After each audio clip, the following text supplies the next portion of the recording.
Assalamualaikum warahmatullahi wabarakatuh. Kali ini penulis mau bahas pengetahuan dasar yang hubungannya dengan minyak goreng. Jadi penulis ini merupakan salah satu yang termasuk mempromosikan penggunaan minyak goreng sebagai aditif oli mesin. Penulis sudah melakukan mulai tahun 2016, mulai Agustus 2016 menggunakan minyak goreng sebagai aditif oli mesin dengan menggunakan dasar penelitian. Ada penelitian yang menyebut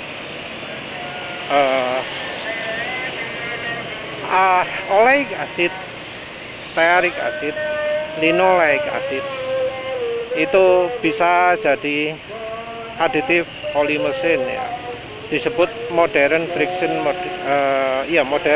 modifier oleh Profesor Hughes Pike dari Imperial University UK, United Kingdom.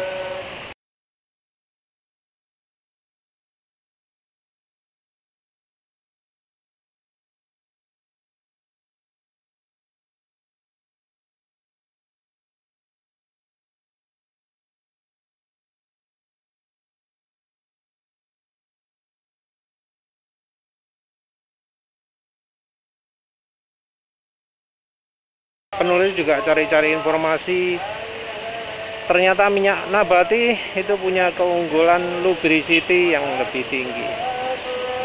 Ya tentu ada beberapa eksperimen yang mungkin membantah karena membandingkannya oli yang lebih kental. Jadi oli kental dibandingkan dengan oli encer dengan minyak goreng kurang fair Harusnya kalau membandingkan karena oli mesin yang kekentalannya sama lah, misalnya 0W20 dengan minyak goreng. Yang tidak fair yang lain adalah yang dibedakan, yang dibandingkan bukan bahan dasar versus bahan dasar. Jadi bukan hydrotreated versus RBD palm olain, tapi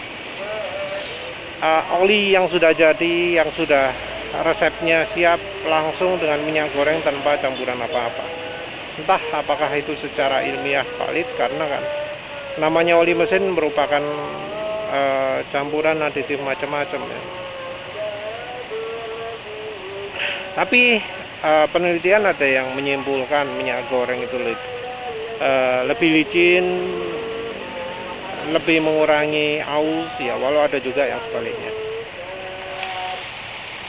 Tapi dari penelitian friction modifier itu penulis jadi betul-betul tertarik menggunakan minyak goreng sebagai aditif. Di waktu itu sudah ada yang menggunakan minyak goreng sebagai oli mesin. Full 100%. Ada yang di mobil, ada yang di motor. Tapi saat itu sudah ada. Penulis memulai, dan dari memulai itu dan memasyarakatkan, sharing, memviralkan. Jadi ada banyak info-info gitu. Di awal-awal penulis itu berpikiran bahwa minyak goreng punya kelemahan yaitu dari sifat oksidasi, mudah rusak kena panas. Tapi lambat laun setelah banyak eksperimen, banyak informasi, testimoni, jadi akhirnya tahu bahwa ternyata yang di penelitian itu bisa jadi beda karena yang kita pergunakan sebagai aditif oli itu adalah produk jadi dari minyak goreng yang kalau nama industrinya adalah refined bleached deodorized palm olein. Olein itu merupakan produk dari sabutnya minyak sawit Kalau dari bijinya namanya beda lagi, namanya kernel, palm kernel olein. Produk minyak goreng juga ada yang namanya stearin ya. Kalau yang modelnya padatan, jadi minyak goreng padat, margarin itu pakai bahan palm stearin. Namanya stearin sama olein ya. Menarik karena yang di karena yang di bahasanya Profesor Hughes itu disebut oleic acid dan stearic acid. Nah, ada RBD palm olein, ada RBD palm stearin. Mirip-mirip kan ya namanya. Ya itu sih sumbernya mengapa kok penulis pingin coba. Asalnya dari adanya nama kimia tersebut. Dan penulis lihat kandungan bahan. Oh, stearic asidnya segini, oleic asidnya segini, linoleic asidnya segini. Awalnya sih dari ya, lihat di internet, tapi terus kemudian jadi tahu bahwa bahan-bahan itu kadang dicantumkan secara detail di kemasan ya, di kandungan gizi. Kalau stearic acid asam lemak jenuh ya, walau ono tipene dhewe. Terus yang oleic acid sama linoleic acid itu asam lemak tak jenuh, ono sing omega 6, satunya lagi omega 9, tapi penulis lupa yang mana. Nanti penulis setelahkan.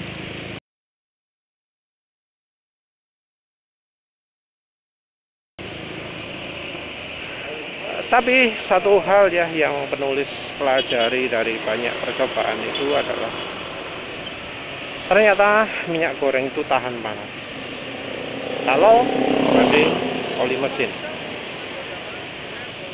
Nah, jadi mulai ada masukan seperti ini ya, ketika ada bro yang ngomong, dah olinya kok jadi awet bro ya, sekarang kok nggak berkurang lagi ya, sekarang kok utuh ya. Jadi sudah pakai minyak goreng yang dipercaya mudah menguap, mudah rusak, macam-macam. Tapi kok testimoni dari yang coba sebaliknya. Dari yang coba pertama kali ngomong, oh kok anu ya, olinya jadi lebih utuh ya, vampir olinya kok sembuh ya. Itu padahal masih pakai minyak goreng saja, tanpa menggunakan resep sekarang, yaitu meseran SAE40, meseran B40, Fastron 15W50, Repsol 20W50 gambar motor bebek, Win 20W50 PCMU, bukan itu ya. Oh ya, sekarang penulis pakai Vega SAE40 yang ternyata cukup bagus juga ya. Oli bisa jadi lebih awet baik dari sisi volumenya maupun dari kemampuannya juga. Jadi oli jadi lebih bening, jadi bening lebih lama, jadi bisa mempertahankan mesin jadi halus ya lebih lama, suara mesin jadi ya nggak gampang kasar ya, walau olinya nggak berubah. Pertama kali pakai pun sudah langsung kerasa, sudah langsung jadi halus ya. Jadi kalau kita pakai 10% minyak goreng, misalnya sengaja ya kita isi, misal ini NMAX, ngisi olinya 800 ml saja, aslinya kan 900, 800. Coba-coba dulu gimana rasanya, olinya rasanya gimana. Terus setelah itu, setelah katek puas, coba-coba olinya, tambahkan 100 ml minyak goreng. Nah itu bisa dirasakan perbedaannya, dan banyak orang yang wah langsung jadi halus mas, jadi halus. Ya kemudian juga jadi muncul misalnya wah keraknya kok jadi makin bersih ya mas. Itu pertama ada yang ngomong gitu, kaget. Keraknya jadi bersih, terus rembesnya berkurang, ada yang ngomong gitu.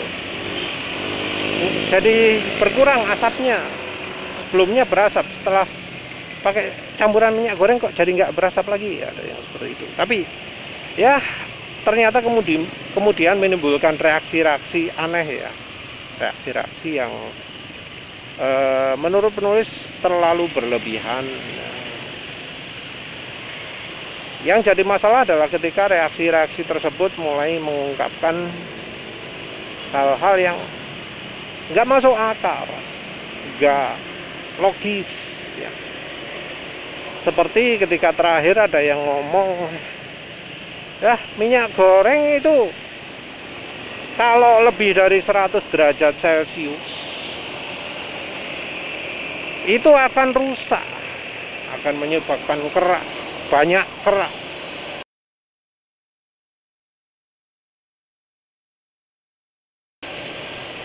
Ini orang asal ngomong ya.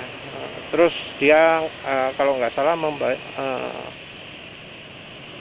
ngomong kalau oli mesin kuat ya. Entah lu penulis lupa tulisannya yang pasti rotok suwi. Tapi yang jelas dia ngomong minyak goreng di atas suhu 100 derajat Celcius itu bakal rusak. Entah ya apa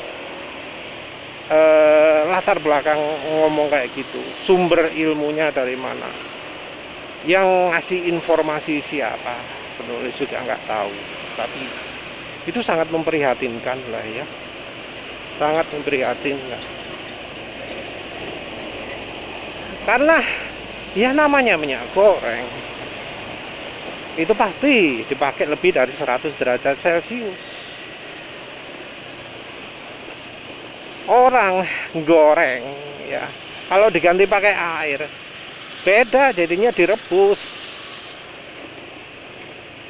Kalau minyak goreng dikasih air, minyak goreng panas kasih air, ya langsung menyembur kemana-mana, airnya meledak ya, karena kena panas langsung berubah jadi uap.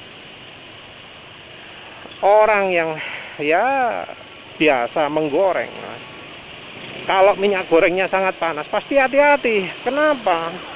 Karena airnya akan menyebabkan minyak gorengnya itu jadi meletus-meletus. Kenapa? Ya karena ada air. Ini artinya apa? Orang goreng itu lebih dari 100 derajat Celcius. Ngomong minyak goreng cuma tahan 100 derajat Celcius itu sudah parah banget lah. Tapi yang sering orang itu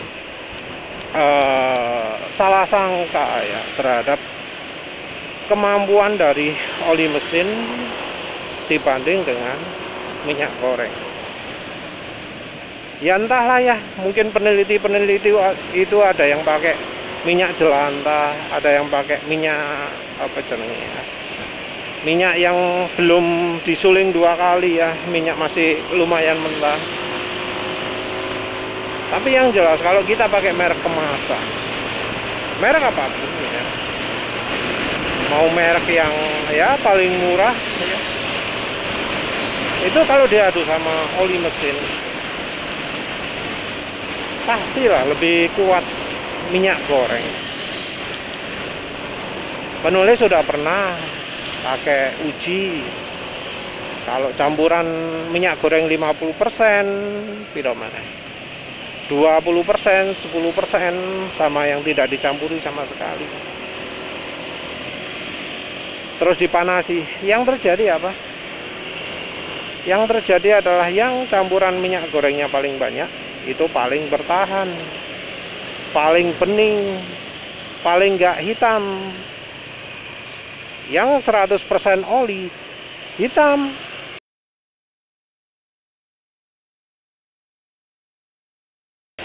Nah sementara itu yang yang membela oli mesin nggak mungkin pakai minyak goreng itu, karena minyak goreng itu jadi cepat rusak, nggak tahan panas, nggak kuat. eh, terlalu kental lah, terlalu encer lah, macam-macam ya. Sampai bingung ya, kadang dicampuri minyak goreng kan jadi halus ya. Terus ada yang ngomong jadi halus itu karena olinya jadi lebih kental. Karena ya memang nggak tahu fakta lah, nggak ngerti fisika. Tapi ya sayangnya ya banyak orang yang ngomong itu tanpa melalui fakta, tanpa melalui verifikasi. Karena memang orang Indonesia itu mudah dibohongi orang. Ada sales oli gitu yang ngomong gini, langsung dipercaya 100%. Padahal salesnya itu pembohong ya. Betul-betul pembohong tuh kan. Tapi biasanya orang Indonesia nggak ngerti. Percaya banget. Nggak ada yang namanya verifikasi. Karena misalnya ya kalau melakukan verifikasi pasti tahulah yang namanya minyak goreng itu tahan ya terhadap panas. Yang jadi masalah ya seringnya itu ya. Padahal untuk melakukan percobaan itu sesuatu yang mudah. Tinggal usaha sedikit. Bondo ini cuma plat nomor sama palu. Plat nomor dibuat datar, dipalu sampai jadi datar, atau bahkan lah plat nomor utuhan gitu ya. Karena dekok-dekok ya, dekok-dekoknya itu langsung wes ditetesi oli. Entah di angka 2, angka 1, sembarang wes. Sembarang wes. Langsung ditetesi gitu olinya. Dilihat wes. Nggak perlu sampai luas banget. Nggak perlu sampai banyak-banyak. Kalau bisa sih ya lebih dari 1 tetes. Kalau bisa sih ya seukuran sendok teh lah minimal. Kalau bisa emang volumenya dibuat sama, tapi ya dikira-kira pun nggak masalah. Karena pakai dikira-kira pun bisa ketahuan mana yang lebih cepat hitam, mana yang tahan terhadap pemanasan. Mau pakai suhu rendah, mau pakai suhu tinggi, bakal kelihatan. Jadi penulis sendiri itu kalau uji oli itu biasa pakai api yang termasuk paling kecil, nggak paling minimal gitu ya, tapi wes termasuk paling kecil. Api yang nggak mungkin bisa dipakai masak karena apinya terlalu kecil. Nah, tujuannya mengapa pakai api yang kecil begitu? Karena kalau apinya terlalu gede, kecepatan. Penulis sendiri biasanya melakukan uji tersebut dengan ukuran sekitar setengah mililiter ya olinya. Itu butuh kurang dari 1 menit ya mestinya. Atau 1 menitan lah. Nggak sampai 2 menit sehingga penulis.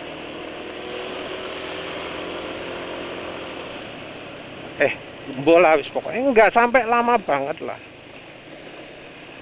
Mestinya kurang dari 5 menit. Sembola wis lali. Soalnya biasanya penulis percepat. Nah itu terjadinya cepat. Padahal apinya juga nggak terlalu besar. Nah kalau pakai api besar nggak bisa. Kenapa? Cepat sekali. Pakai api yang biasa dipakai untuk masak gitu ya. Cepat wes, langsung beberapa detik gitu oli langsung rusak.